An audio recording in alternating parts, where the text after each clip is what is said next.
va yillar o'tganda orqaga burilib qarasa, bu umrni behuda sarflagandek o'tgan umriga achinishni boshlaydi. Erkak uchun ayol o'zi aslida hayotida birinchi o'rinda hisoblanadi. Chunki birinchi o'rin onasi, onasidan keyin ayol hisoblanadi. 15 yillik turmush bo'lishi mumkin, 20 yillik turmush bo'lishi mumkin, lekin qandaydir ular o'rtasida begonalardek munosabat bor, sovuq munosabatlar bor. 28 yil deganida ayol kishi turmush o'rtog'i bilan baxtli hayot kechirishni boshlagan. O'tmish xuddi gugurt cho'piga o'xshaydi. Uni chaqqaningizda qay darajada gugurt donasi kuyib ketgani kabi, xuddi shunday o'tmishimizni har bir daqiqasi xuddi shunday yo'q degani. Biz ichimdagini top degan asosda yashaymiz. Bu Kimga jabr? kimga jabr? O'zimizga. Inson o'zidan qochib hech qayoqqa bora olmaydi-da. Qachonki biz muammoga duch kelsak, yana o'sha oilamizga qaytamiz. Lekin buni ba'zida his qilish qiyin bo'ladi.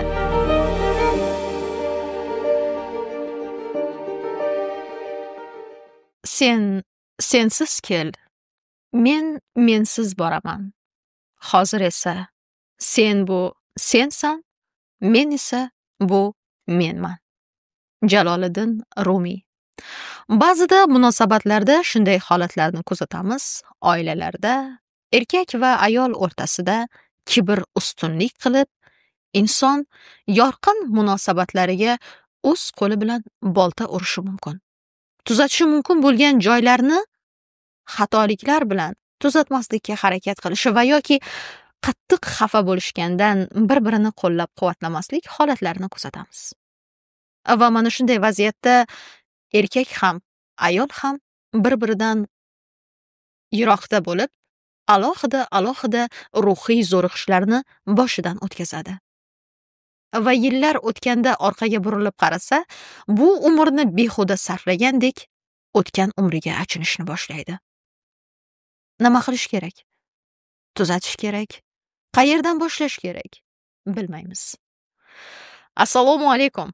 Bugun sizlar bilan aynan mana shu muammodagi insonlar bilan qanday holatda mana shu og'riqlarimizni, ya'ni o'zimizni yonimizdagi sevganlarimiz, juftimizni va erkak va ayol munosabatida mana shu g'urur holatida xalaqit qilayotgan holatlarda qanday chiqib ketish haqida suhbatlashamiz. Assalomu alaykum. Assalomu alaykum. Yaxshimisiz? Rahmat, yaxshimisiz? Xush kelibsiz.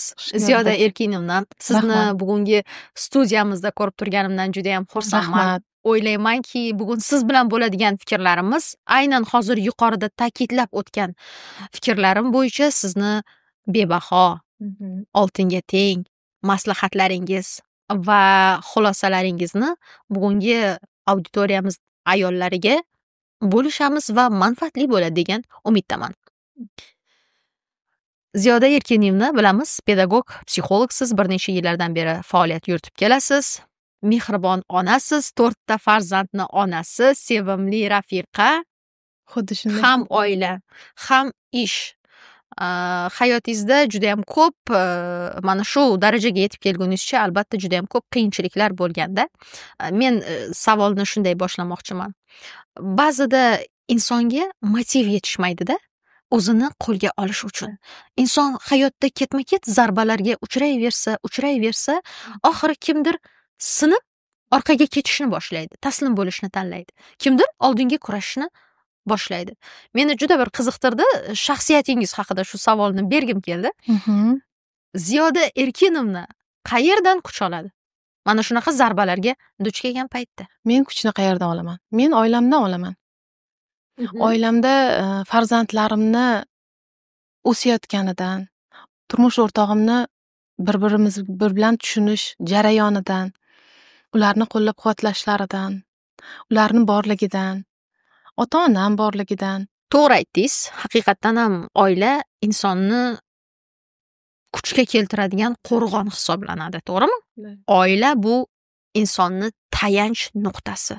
Qanchalik inson o'zidan qochib hech qayoqqa bora olmaydi-da. Qachonki biz muammoga duch kelsak, yana o'sha oilamizga qaytamiz. Lekin buni ba'zida his qilish qiyin bo'ladi. Agar oilada xafagarchiliklar ko'p bo'lgan bo'lsa, bir-birini tushunmagan bo'lsa, to'g'rimi? Agar 3 yoki 4 shaxslar aralashgan bo'lsa, umuman olganda odamda hayotda mana ikkita insonni bir-biri bilan munosabat qurishida eng muhim narsa bu boshqalarni aralashuvi bo'lib qoladigan bo'lsa, ular bir-birini tushunishga qiynalishni boshlaydi, to'g'rimi? Masalan, siz nima deb o'ylaysiz? Masalan, erkak va ayol munosabatida masalan, eri xotinidan xafa bo'ldi. Xotin eridan xafa bo'ldi. Mana shu jarayonda ular qanaqa gaplashib olish kerak? Masalan, siz mijozlaringizga qanday tavsiya berasiz shunday vaziyatda? To'g'ri aytasiz. Bu vaziyatda man iloji boricha imkon qadar o'sha erkak nima xohlayapti ayolidan, ayol erkakdan nima xohlayapti, ya'ni bir-biridan bo'layotgan kutuvlarini nima kutyapsan, nima qilib berishini xohlaysan va mana shu narsani diqqatini shu narsaga qarataman va shu jarayonda u aslida tushunib qoladi. O'zi aslida bu kutuvlarini mevasi ekanligini. To'g'ri aytdingiz. Kutuv so'ziga hozir diqqatimni tortdingiz. Shu joyda kutuv o'zi nima? Nima deb o'ylaysiz? Erkak ayoldan nima kutadi? Erkak ayoldan faqat mehr kutadi. Uni tushunishini, e'tibor berishini. Erkaklar ham kutadi. Da. Biz ko'pincha ayollar e'tibor kutadi deb hisoblaymiz. E'tibor kutadi erkak ham. Uni bir kunda bir marta bo'lsa ham, yaxshi yetib oldingizmi ishingizga, ishlaringiz yaxshimi, bugun nima ovqat qilay, da? Mana shu ko'rinishda ishdan kelganda kulib kutib olishini, unga har bitta daqiqasini unga e'tiborli jarayonni ko'rsatish kerak deb o'ylayman. Ayol nima kutadi? Ayol ham. Ayol bu vaziyatda ko'proq erkakdan e'tibor kutadi, mehr kutadi. Biz e'tiborsiz yashashimiz qiyin. Da, ko'proq e'tibor kutadi, uni erkalashini, u bilan faxrlanishini, qulog'ini tagiga borib, "Sen yaxshiyam borsan hayotimda" deyishini juda ham xohlaydi bu ayollar. Ayollar shu gapni eshitishni xohlaydi. Albatta, chunki ayol va sevgi bitta tushunchada, to'g'rimi? Sevgi bilan ayolni bir-biridan ajratib bo'lmaydi. Chunki erkak kishi ham sevgini aynan ayol orqali his qiladi. To'g'ri. Boshqachasiga his qila olmaydi. Lekin mana shu jarayonda shunday gaplar borku, hayot faqat sevgi va muhabbatdan iborat emas. Da. Ba'zida shunaqa vaziyatlar bo'ladi. Yaxshi gapingiz ham yoqmay qoladi. To'g'rimi? Masalan, erkak kishiga ayolini e'tibori ham yoki bir had deb sevgi muhabbat yoki had deb telefon qilib, "Qani siz qachon kelasiz" degan gaplari ham yoqmay qolishi mumkin. Bunday vaziyatda qanday yondashish kerak? Bunday vaziyatda erkakni tinch qo'yish kerak. Erkakni ozgina tinch qo'ysangiz, u o'zi bilan diqqatni o'ziga ichiga qaratgan holda o'zi hal qilish kerak bo'lgan vaziyatlardan o'zi chiqib oladi o'sha vaziyatdan. Nima deb o'ylaysiz? Shunday qarash borda, agar men erimni qo'ng'iroq qilib turmasam, qayerdaligini so'rab turmasam, uni qilayotgan ishlaridan bexabar qolib ketsam, rashk qilmasam, men uni yo'qotib qo'ymaymanmi degan savollar ham bo'ladi. Bunga qanday qaraysiz? Yo'q, o'rtada bir-biriga bo'lgan ishonch bo'lishi kerak. Men turmush o'rtog'imga qalbimdan ishonaman.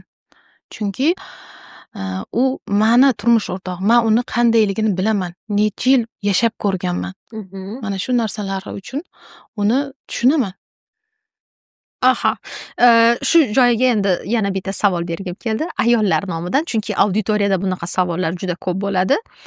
Mana o'zingiz ham bu savollarga menimcha tez-tez duch kelsangiz kerak. Ko'p ayollarni qiynaydigan bitta savol borda. Ayollar biladi shunday qilmaslik kerakligini. Biladi tergash kerak emasligini, qachon qayerdasiz degan savollarni berish kerak emasligini ham yaxshi bilishadi. Lekin o'zini mana shu narsadan to'xtata olmaydi. To'xtata olmasligiga sabab nima? Aslida bu erkak kishiga yoqmaydi. Qayerdasiz degan so'z umuman hech qaysi erkakka yoqmaydi. Lekin buni to'xtatish uchun ayol imkon qadar gaplashib olish kerak. Misol uchun mana ayol kunni vaqtida nima ish qiladi, shunga yarasha turmush o'rtog'iga ham bugun mana bu ishlarimni rejalashtirib uyga kelaman deydi. Ikkalasi o'rtada tushunish, bir-biri bilan fikr almashish va shu jarayonni gaplashib olish kerak. Endi shu joyga savol beraman. Yana bitta. Men o'zim ham mutaxassis o'laroq shu narsani juda ko'p kuzataman va menga sizni hozir mutaxassis fikringiz qiziq. Ayollar erkaklar bilan gaplashib olish kerak bo'lgan jarayon haqida gapirdingiz, to'g'rimi? Bir-birini tushunish kerak, bir-biridan so'rab turish kerak-da. Lekin ayolni o'zini muammolari bo'lsa yoki erkakka nisbatan xafagarchiliklari bo'lsa, erkakni qaysidir bir xatolarini kechirolmay yurgan bo'lsa, bunaqa kayfiyatda yurgan ayol eri bilan yoki turmush o'rtog'i bilan yaxshi gaplashishga qiynaladi. Chunki uni o'rtasida to'siq vazifasida xafagarchiliklari turadi. Va shu joyda biz ayollarga nima deymiz? O'zingizni ustingizda ishlang deymiz. Va ulardan keyin qanaqa kommentariya keladi? Nimaga faqat men harakat qilishim kerak? Mana shu tushunchani ozgina yoritib bersangiz, ayol o'zi qayerda harakat qilish kerak, qayerda tushunish kerak va o'zi bilan o'zi qolib ketganda nima qilish kerak? Avvalambor ayol o'zi yolg'iz qolish kerak. Bu holatda bitta xonaga kirib, ichidagi bor g'uborlarini, ichidagi alam qayg'ularini har bittasini daftarga yozish kerak. Yozish kerak, bo'shanish kerak. Ya'ni ichki holat tovushlar orqali chiqib ketadi. Balkim baqirib, balkim dumaloq koptokcha, qog'ozcha shaklida devorga otib. Chunki biz ayol kishilar yelkalarimiz bilan ishlashimiz jarayonida bizni ichimizdagi hamma agressiyalar chiqib ketadi.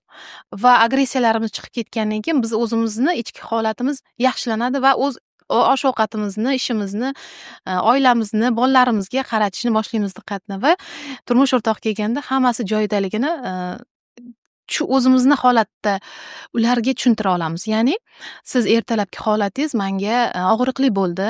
Mana shu joyda menga o'sha vaziyatni tushuntirib bering. Qayerda men xato qildim? Sizni xatti-harakatingiz, mana shu ishingiz menga yoqmadi degan tushunchalarni yetkazishimiz kerak. Shunday bir gap borda. Yodimga tushib qoldi.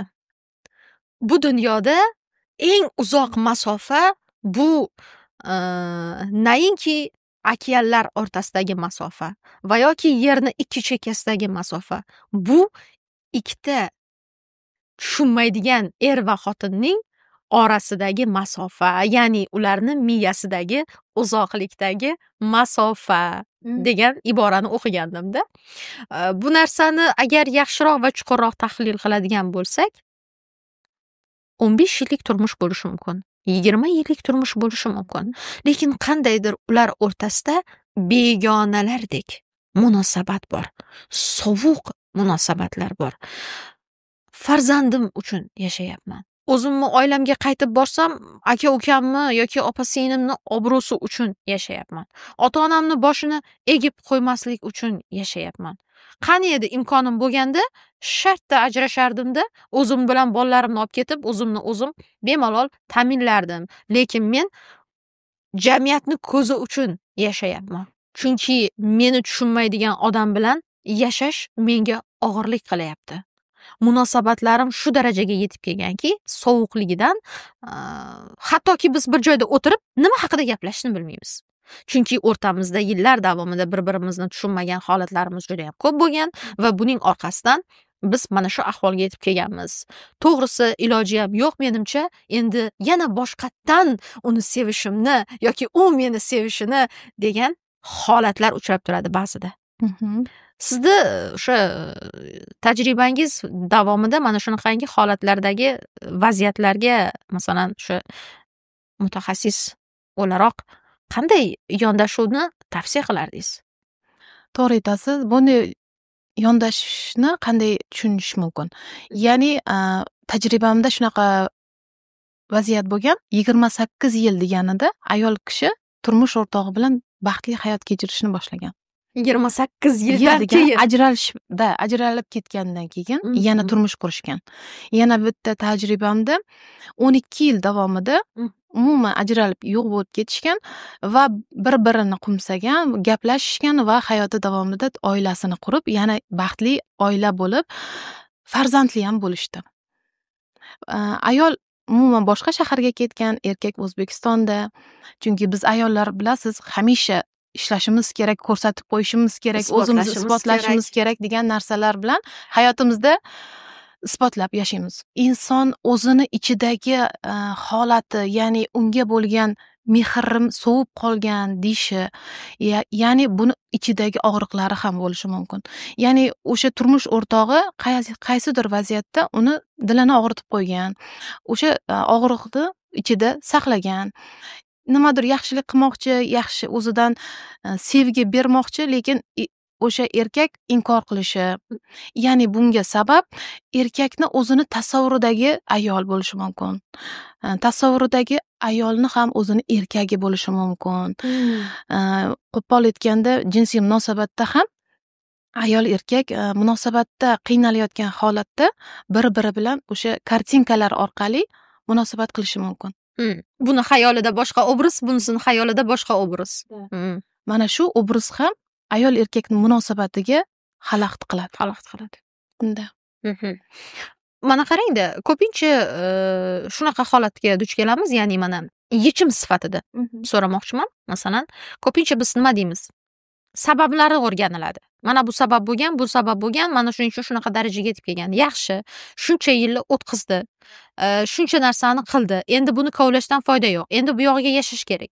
Chunki bu davr yashab o'tilgan davr, o'tmish deyiladi. O'tmish xuddi gugurt cho'piga o'xshaydi. Uni chaqqaningizda qay darajada gugurt donasi kuyib ketgani kabi, xuddi shunday o'tmishimizning har bir daqiqasi xuddi shunday yo'q degani. Xo'p, munosabatlar sovigan. Mana shu darajaga yetib kelgan. Erkak ham ayol ham bir-biri bilan suhbatlashgisi kelmaydi.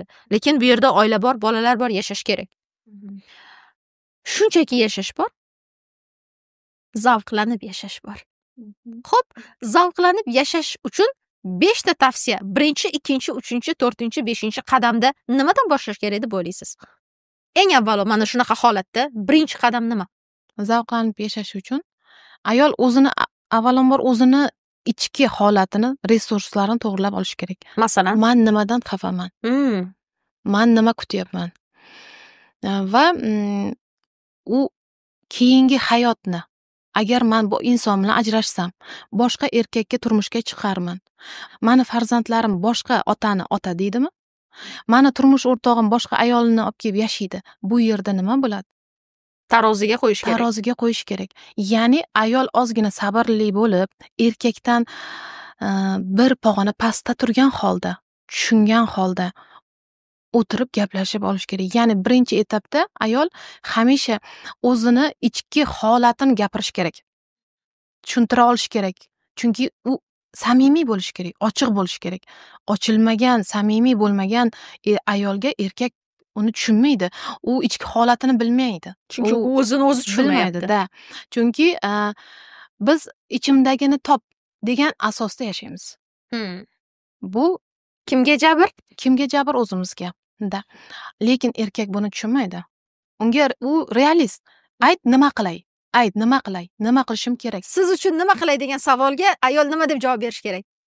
Mana shu holatda erkak ayolga siz uchun nima qilay deganida, meni erkalatishingizni xohlayman, men bilan faxrlanishingizni xohlayman, men bilan ozgina mashinada sayohat qilishingizni yoki morojniy yeyishimizni yoki sayohatga borishimizni chiroyli qilib xohishlar va istaklarni yetkazish kerak. Istaklarni yetkazish kerak-da, to'g'ri aytasiz. Keyingi qadamda yana ham munosabatni mustahkamlash uchun keyingi qadamda nimadan boshlash kerak? Nima qilish kerak? Oddiygina kundalik tartibda. Masalan, bir kunda 24 soat deb oladigan bo'lsak, ayol mana shu kunini qanday o'tkazsa yaxshi o'tkazgan bo'ladi. Misol uchun erta tongdan turib, raqsga tushishi mumkin birinchi. Energiyaga to'lib olish kerak ayol. Ayol energiyaga to'lishi bilan erkakka bera oladi. Energichniy ayol uyda antena hisoblanadi. Aziz ayollar, quvvatingizni ertalabki raqsdan to'ldirib oling. Haqiqatdan ham, chunki raqs tushayotganda tana harakatga keladi. Ichingizdagi agressiyalar, to'planib qolgan harakatlar har silkinganingizda tashqariga chiqishni boshlaydi va siz bo'shashasiz. Bo'shashgan ayollar esa haqiqiy ayollik fitratiga o'tadi va ularning ohanglari mayinlashadi va albatta erkakka ham bu holat yoqadi. Raqsga tushayotgan holatda iloji boricha uzun yubkalarda tushish kerak. Chunki ayollikni his qiladi.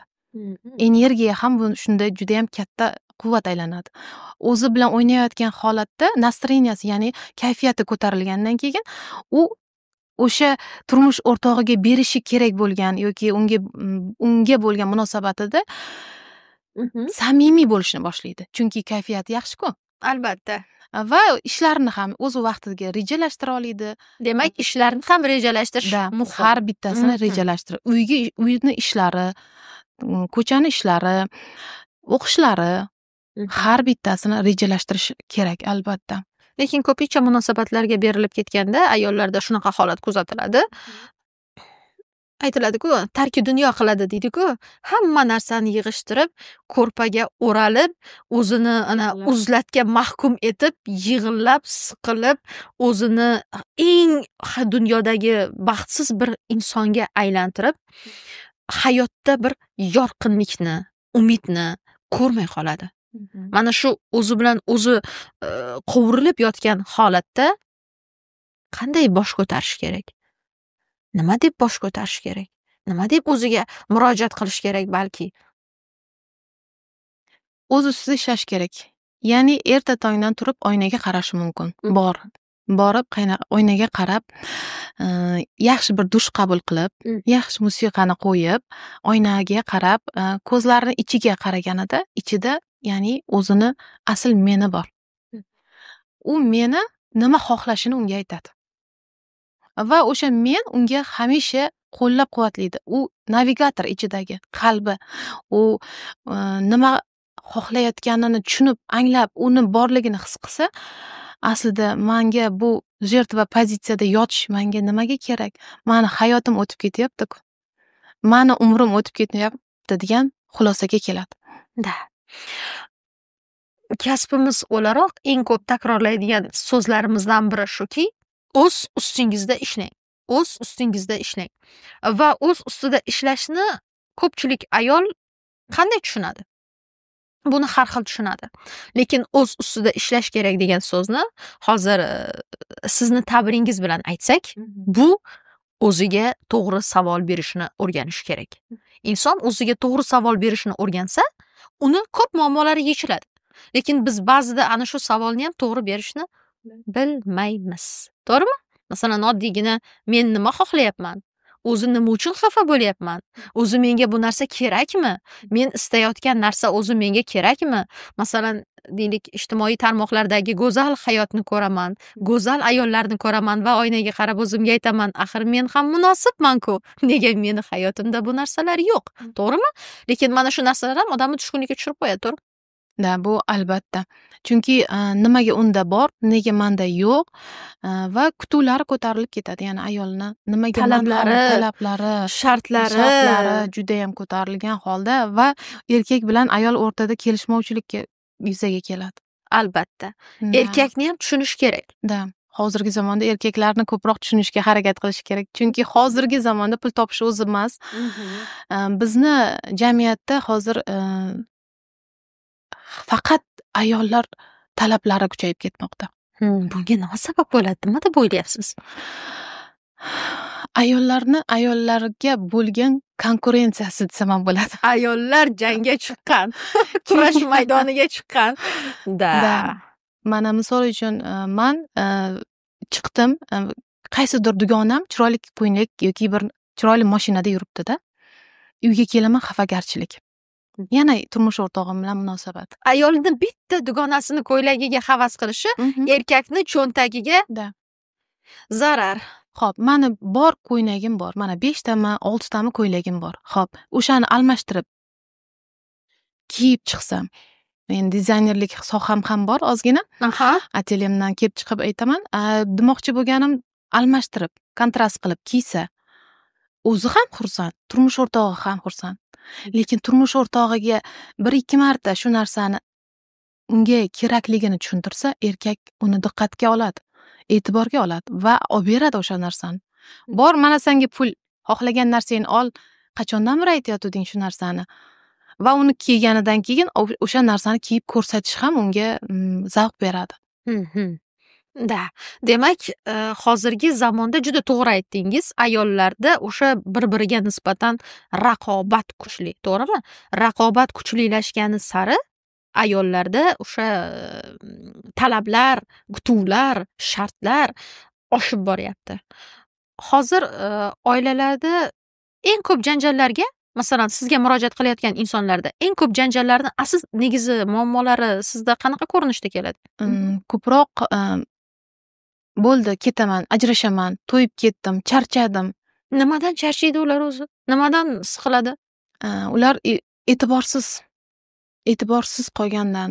Qarang, bundoq olib qarasak, masalan deylik, har bir narsani sababi bor, to'g'rimi? Masalan, sababi bor. Ikkita inson bir-biri bilan tortishyaptimi, menga e'tibor yetishmayapti degan so'zni aytadi, to'g'ri, lekin o'sha e'tiborsizlik holatida, lekin uni tagida boshqa narsa turgan bo'lishi ham mumkin. Masalan, men aytmoqchi bo'lganim shuki, balki hozirgi paytda ayol va erkakning munosabatidagi muammolar aynan mana shu kutuvlardan yoki shartlarni ko'payib ketayotganidan yoki ortiqcha talablarni ko'payib ketayotganligidan emasmikin? To'g'ri. Da? Va yana qanaqa sabablar bo'lishi mumkin deb o'ylaysiz? Ya'ni Munosabatlarni buzilishida. Munosabatlarda ya'ni oilada ayol erkakni munosabati ham kiradi bu yerda. Ya'ni jinsiy hayot ham kiradi. Albatta. Asosiy holatda. Erkakka o'zi hech narsa kerak emas. Shu aytgandek bitta noski, bitta futbolka и bitta shimda. Va o'sha dam olishi uchun, расслабиться qilishi uchun jinsiy aloqa kerak. Siz o'sha jinsiy aloqani bemalol turmush o'rtog'ingiz bilan ochiq, samimiy bo'lganingizda, unga bera olganingizda, dominant bo'la olganingizda, o'zingizni xohishlaringizni aytishingiz mumkin o'sha holatda. Demak, ayol qayerda nimani aytishni bilish kerak. Qayerda dominantlik qilishni bilish kerak. Va o'sha holatni yumshatish mumkin. Holatni yumshatishga yordam beradi.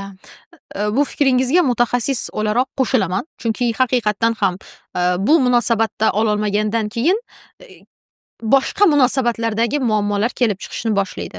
Deylik, masalan, o'sha kirlarimni yuvmabsan, bolaga qaramagansan, bu narsaga qaramagansan, bu narsani qilmagansan, sen qanaqa insonsan yoki qanaqa ayolsan, ovqatdan topa boshlaydi, kamchiliklar topa boshlaydi. Albatta. Lekin mana shu yerda yana bir narsani aytmoqchimanki, bu munosabatlarda aynan ayollardagi eng katta muammo, aynan shu munosabatda qiynaladigan ayollarning muammosi shundaki, bularda erkinlik yetishmaydi. To'g'ri, erkinlik yetishmaydi. Erkak va ayol munosabatida ayolni erkin bo'lishi muhim, to'g'rimi? Ayol agar erkin bo'lmasa, munosabatlarda qiyinchiliklar boshlanadi. Chunki inson o'zini erkin tutmagandan keyin har xil o'sha diskomfort holatlarga tushib qolishni boshlaydi. Aytingchi, siz uchun munosabatlarda erkin ayol bu qanday ayol? Erkin ayol samimiy ayol, o'zini boricha qabul qilgan ayol, xushchaqchaq, xursand, hammani ko'nglini ola oladigan va o'zini ham birinchi o'ringa qo'ya oladigan ayol bo'ladi. Birinchi o'ringa qo'yish degan savol juda qo'rqinchli savol, Shu joyda shunaqa bir savol bergim keldi. Masalan, ko'pincha mutaxassislar shunaqa fikrlarni aytishadi, to'g'rimi? O'zingizni birinchi o'ringa qo'ying deyishadi. Agar siz o'zingizni birinchi o'ringa qo'ymasangiz, siz munosabatlarda qadrsizlanasiz, hurmatingiz yo'qoladi, sevilmaysiz degan gaplarni aytadi. Lekin bu birinchi o'ringa qo'yish kerak degan so'zni mohiyati o'zi nima? Birinchi o'ringa qo'yish degani men nimani tushunaman? Ya'ni uni o'zini xohishlari, istaklari ketma-ketligi va turmush o'rtog'ini ham o'zini ichidagi xohishlari. Albatta. Erkak uchun ayol o'zi aslida hayotida birinchi o'rinda hisoblanadi. Chunki birinchi o'rin onasi, onasidan keyin ayol hisoblanadi. Muhimlik nuqtai nazaridan. Muhimlik nuqtai nazaridan. Bu o'rinda ayollar, sizlarga shu narsani ta'kidlab o'tardimki, juda to'g'ri aytdingiz. Haqiqatdan ham erkakning hayotida uni onasi va undan keyin ayoli yoki qizi, opa-singlisi umuman muhim shaxslar hisoblanadi. Birinchi o'rinda inson o'zini tutish kerak deganda, birinchi o'ringa o'zingizni qo'ying deganda, inson bu narsani to'g'ri tushunib olish kerak. Nimani tushunish kerak? Birinchi o'ringa qo'yish degani, meni hech kim bilan ishim yo'q, hamma narsa o'zimni xohlaganimdek bo'ladi, men o'zim bilaman degan ko'rinishda emas, balki boshqalarni ham siz aytgandek e'tiborga olib, o'zini ham unutmagan holatda, boshqalarni ham unutmagan holatda, o'zini esdan chiqarmagan holatda o'ziga ta'kidlab turish kerak-a. Masalan, men ham xohlayapman, men ham istayapman degan so'zni balki o'ziga aytib turish kerakdir. To'g'rimi? Chunki biz ko'pincha unutib qo'yamiz bu so'zni. Biz hamma uchun qulay bo'lishini boshlaymiz, lekin biz aslida o'zimizni unutib qo'yamiz. Mana shunaqa paytda ichingizda aytishingiz kerak. Men o'zimga meni ham o'z o'rnim bor. Albatta, men ham o'z o'rnim bor. Men borman-da. Men borman. Ajoyib. Xo'p. Keling, sizda shunaqangi bir yana ham chiroyliroq suhbatni olib borish uchun men shunday bir savol bilan murojaat qilmoqchiman sizga.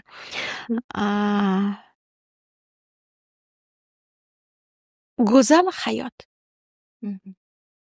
Baxtli hayot. Baxt tushunchasi ba'zan juda olisda ko'rinadi insonga. Baxtli bo'lish qiyindek tuyuladi. Agar g'am g'ussaga botgan bo'lsa u inson, u uchun baxt so'zi bir mo'jizaga o'xshab ko'rinadi-da. Qachon yetib borarkanman degan ko'rinishda. Lekin biz aytamizki, baxtli bo'lish uchun ko'p narsa kerak emas. To'g'rimi? Ayol o'zini baxtli qilishi uchun ayolga nima kerak? Ayol o'zini baxtli qilishi uchun ilm olish kerak. Fikrlarini tartibga solish kerak. Hayotida o'zini tartibga qo'yish kerak. Har bitta jihatini. Baxtli bo'lish, ya'ni o'zi baxt deganida nimani tushunadi ayollar? Baxt deganida insonlar ko'proq ekitajli uylar, chiroyli mashina, mana shu narsalar, moddiy narsani tushunadi. Baxt aslida sen oilang bilan birga hamjihatlikda turmush qurayotgan turmush o'rtog'ing borligi, farzandlaring borligi, ota-onang borligi, qarindoshlar, qaynona, qaynota, bularni hammasi baxt. Bu hammasi bizga Allohdan berilgan inom. Ya'ni biz bularni qadrlashimiz orqali, ya'ni hozirgi zamonda baxt tushunchasi moddiy narsaga o'lchanadigan bo'lgan. Afsuski. Afsuski shunday. Haqiqatdan ham juda to'g'ri aytdingiz.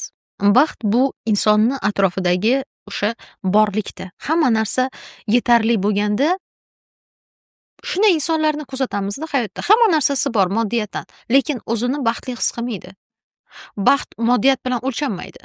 Baxt insonni tirikligi bilan, atrofidagi insonlarni borligi, ularni hayotligi, ularni sog'ligi, ularni xotirjamligi bilan o'lchanadi. Va shu yerda yana bir qo'shimcha qilib ketmoqchi bo'ldimki, baxt bu aslida insonni o'zini anglashida, o'zini topishida. O'zini topgan odam, o'zini anglagan odam, bu dunyoga nima uchun kelganligini bilgan odam baxtli odam. U boshqalarga foyda ham bera oladi va boshqalar ham undan foyda ola oladi. Mana shunday odamni ham baxtli odamlar qatoriga kiritishimiz mumkin. Hamma xohlaydi turmushga chiqqanda ajralmaslikni. To'ppa-to'g'ri. Lekin sinov, hayot har bir insonga har xil ko'rinishda keladi. To'g'rimi? To'g'ri. Birinchi bosqich deb olsak turmush davrini, ikkinchi bosqich bu ajrim bosqichi hisoblanadi. Ajrim bosqichida ko'pchilik ayollarda haqiqiy qiyinchiliklar, ruhiy zo'riqishlar boshlanadi. To'g'rimi? Mana shu jahl chiqqanda aql ketadi deydi-ku. Xuddi shunaqa holatlarda, munosabatlarda ayollar ko'pincha turmush o'rtog'i bilan tortishib qolsa, bo'ldi men ajrashamanda, fantaziyamdagi kimgadir turmushga chiqib, baxtli yashab ketaman degan ko'rinishda o'ylaydi. Lekin bu rostdan ham shunaqa ko'rinishda bo'ladimi? To'g'ri aytasiz. Ajrim bu o'z aslida yechim emas. Agar ajrashganingiz bilan boshqa turmushga chiqishingiz bilan baribir shu hayotingizda qaytalanadi-da, hayotingizda. Lekin yechimi aslida ajrim emasligini tushunishimiz kerak. Chunki biz hayotimiz davomida ajrashish uchun turmush qurmaganmiz. Ajrim bo'lganda, ya'ni taloq so'zi tushganda ham osmon larzaga keladi. Bu narsani hamma musulmon insonlar biladi degan umiddaman. Bilasizmi, ajrim bo'ldi deylik. Mayli, u ayolga erkak munosib bo'lmadi, go'yoki bir-birini tushunmadi-da.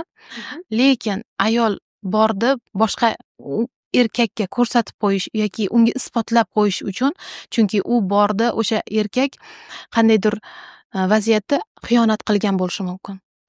Unga ayolga jahli chiqqan ayolni unga ham isbotlash uchun xiyonat qilishi mumkin.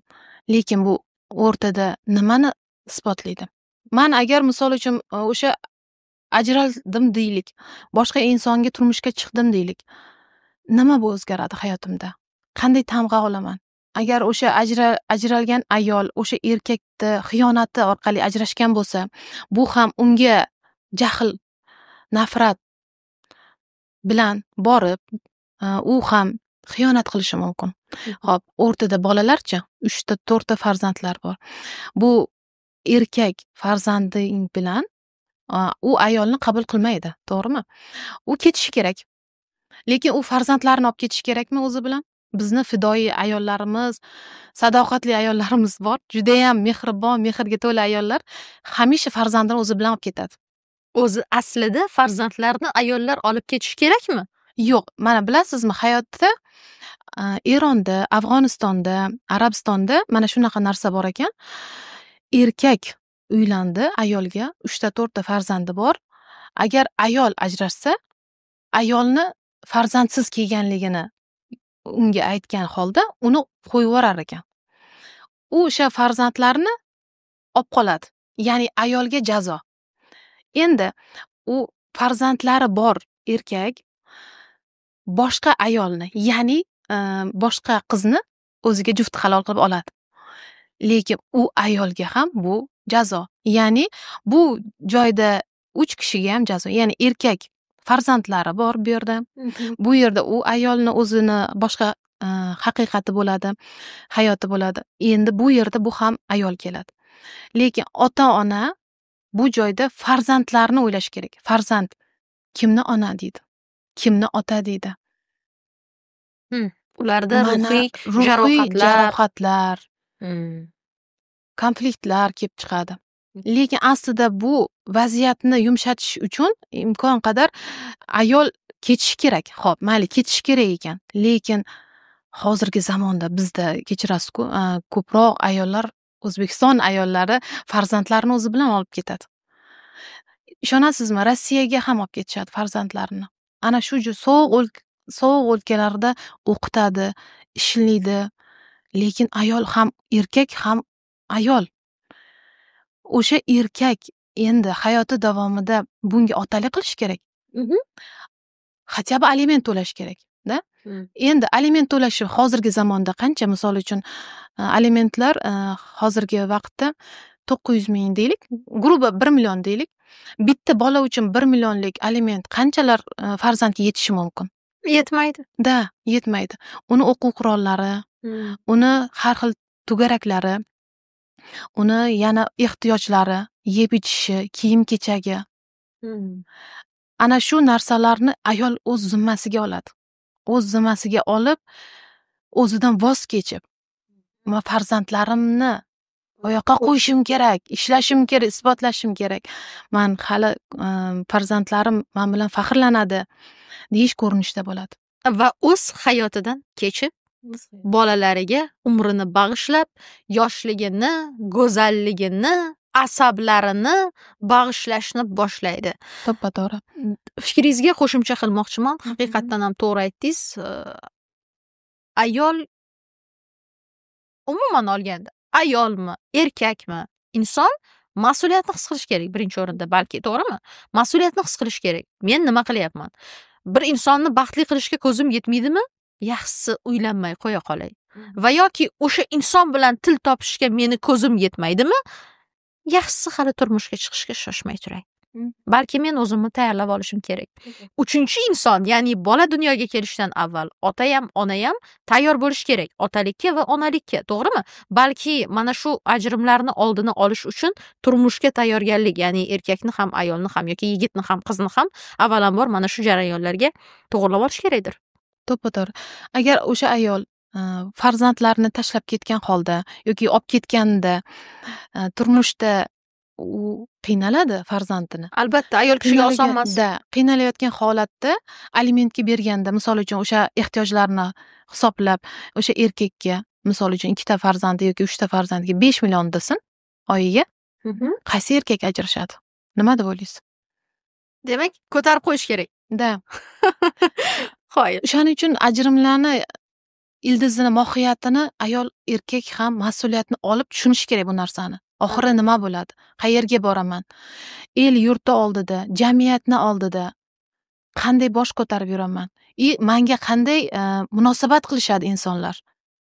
Balkim o'sha ayolimni kamchiligi bilan yaxshi ko'rganim yaxshidir. Balki o'sha erkagimni kamchiligi bilan sevganim yaxshidir. Hayotimni o'z o'rnini to'ldirib, o'z hayotimni mukammal ravishda chiroyli yashashim kerakdir. Shunday gap bor. Ayol ideal erkakni orzu qiladi. Erkak esa ideal ayolni orzu qiladi.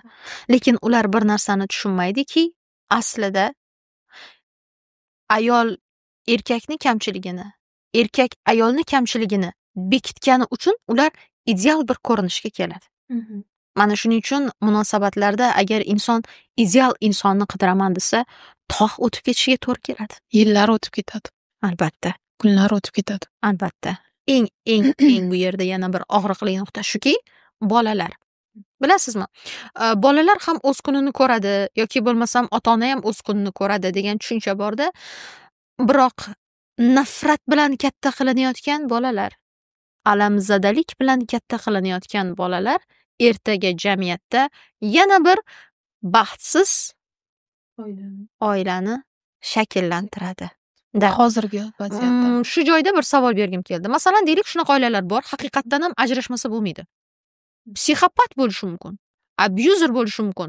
Juda bir qanaqadir psixik nosog'lom odamlar bo'lishi mumkin. Unaqa odamlar bilan yashash xavfli. Masalan, hadeb ursa yoki haqiqatdan ham ichkilikbozlikka, chekishga berilib ketgan bo'lsa, bunaqa holatda ayol kishiga albatta qiyin. Bunaqa oilada yashash qiyin, to'g'rimi? Bolalar ham nosog'lom tarbiya topishi mumkin. Bunaqa vaziyatlarda ba'zida ajrim to'g'ri yechim bo'lishi mumkin. Ya'ni o'sha yerda xalos qilish yo'li bo'lishi ham mumkin. Xo'p, shunday holat bo'ldi ham deylik. Masalan, deylik, ajrashgan ayol, shunday vaziyatga duch kelgan ayol. Endi u keyingi hayotini qadamga qo'yishi uchun, yangi hayotni izga tushirish uchun, bolalari bilan o'zini ham hayotini to'g'ri yo'lga qo'yishi uchun u o'ziga nima deb motivatsiya berish kerak? Nima deb o'ylaysiz? Bu yerda bitta narsa bor. O'sha birinchi turmush o'rtog'i bilan, ya'ni ochiq qolgan munosabatni samimiy yopib ketish kerak. Ya'ni bir-biri bilan dil ozorlikda emas, chiroyli xayrlashish kerak. Birinchi o'rinda qiladigan narsa shu. Ular chiroyli xayrlashishi bilan ular o'z munosabatini, keyingi munosabatni shakllantirishi mumkin. Yana o'sha mavzuga qaytamiz. G'urur bor joyda oila bo'lmaydi. Suhbatimiz so'ngida umuman olganda juftliklarga qanday maslahat berasizki, mana shu narsalarda imkon qadar munosabatlarni yana ham mustahkamlash uchun? Bu savolingizga o'zimni 25 yillik tajribamga asosan sabr tilayman ayollarga. Chunki sabr tagi sariq oltin deyiladi. Imkon qadar sabrli bo'lishlarini. Chunki shunday so'z bor, insonni bugun 15 kuni qorong'i bo'lsa, 15 yorug' va siz uddalisiz. Bilasizmi, hayotda ozgina ayol kishi chidamli bo'lsa, oilamni desa, farzandlarni degan holda yashab o'tsa, Alloh ham unga kulib qarab, unga eng yaxshi narsalarni buyuradi va erishadi. Chunki men o'zim bu narsani hayotimda, tajribamda ko'ryapman-da. Yakir qilib olgansiz. Yakir. Ajoyib. Haqiqatdan ham inson boshiga keladigan sinovlarga chidamli bo'lish kerak. Hayot maktabida ko'pchilik sir emaski, hammamiz yaxshi bahoga topshirishni xohlaymiz. To'g'ri? Lekin doimo biz o'ylagandek bo'lmaydi. Mana shu biz o'ylagandek bo'lmaganda nima qilish kerak? Ertangi kunda yaxshi bo'lishini o'ylash kerak. Da. Hozir menda xuddi shunday holat, men buni qabul qilaman, tan olaman. Ertasi kuni yaxshi bo'lishini, ertangi kunda quyosh chiqishini ko'rish kerak. Albatta, Da. ishonish kerak. Ishonish kerak. Da. Rahmat. Bugungi ajoyib suhbat uchun sizga kattakon rahmat. O'ylaymanki, bugungi suhbatimiz ayollarimiz uchun umuman olganda mana shunaqangi og'riqli munosabatda turgan, nima qilsam ekan, qanday qilsam ekan, chidolmayapman, charchab ketdim, voydod deydigan holatda turgan inson bo'lishi mumkin bizni tinglayotganlar orasida. So'zim so'ngida shu narsani aytmoqchimanki, bu ham o'tadi. Agar o'tmaydi degan vaziyatda turgan bo'lsangiz, ishoning, bu ham o'tib ketadi. Va sizlar bilan keyingi podkastlarda ko'rishguncha deb qolaman va albatta izohlarda sizni qaysi mavzular qiziqtiradi va yana qaysi mavzularda suhbat olib borishimizni xohlaysiz, bular haqida albatta yozib yuboring. O'ylaymanki, siz bilan bu uchrashuvimiz yana bir bor bo'ladi va keyingi safar biz yana boshqa mavzularda suhbatlashamiz. Yana bir bor tashrifingiz uchun rahmat. Sizga karyerangizda ulkan muvaffaqiyatlar tilayman va ayollarni qo'llab-quvvatlashda, oilalarni saqlab qolishda bardavom bo'lishingizni va o'z tajriba va bilimlaringizni hamisha insonlarga berib, foydali mana shunday bir ajoyib ayollarni ruhiyatini ko'taradigan, ularni komillikka yetaklaydigan mavzularda chiqishlaringizni kutib qolamiz. Rahmat. Salomat bo'ling.